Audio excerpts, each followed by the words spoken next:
Баршаңызға ассалаумағалейкум. Сіздермен бірге қазақ тіліндегі спорт жайлы YouTube арна ERA-X. Видео ұнаса, видеоға лайк басып, арнаға тіркеліп қойыңыздар. 5 раундта 8 нокдаун. Зринг ең үздік жекпе-жекті таңдады. Бұл аталым бойынша жартылай жеңіл салмақтағы америкалық Хосе Сепеда мен беларусь боксшысы Иван Баранчиктің арасындағы кездесу таңдалды. Еске сала кетелік, жекпе-жек барысында боксшылардың әрқайсысы 4 реттен нокдаунға түскен. 5-ші раундта Сепеда Баранчикті сол жақ хукпен нокаутқа жіберді.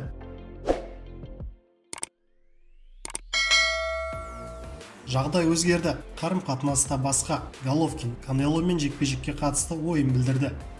Орта салмақта IBF және IBO чемпионы қазақстандық Геннадий Головкин мексикалық Сауль Канело Альвареспен 3-ші жекпе-жек туралы ойын айтты.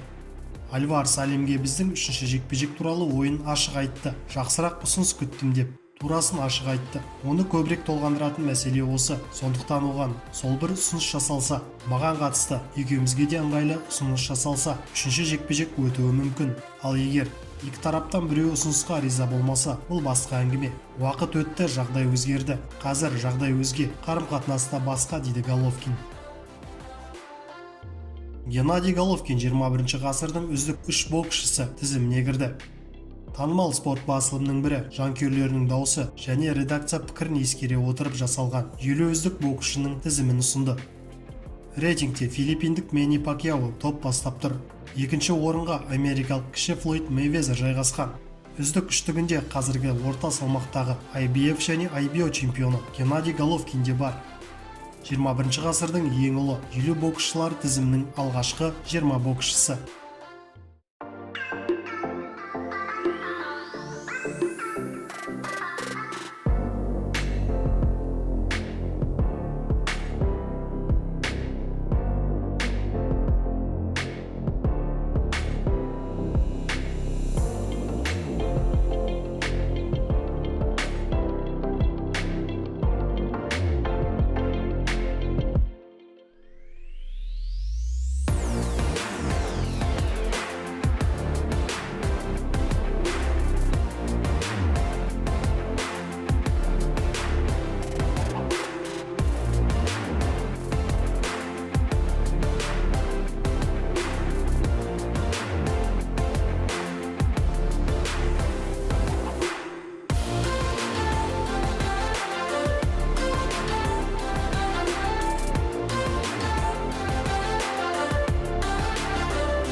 Сіздермен бірге болған ERA-X арнасы.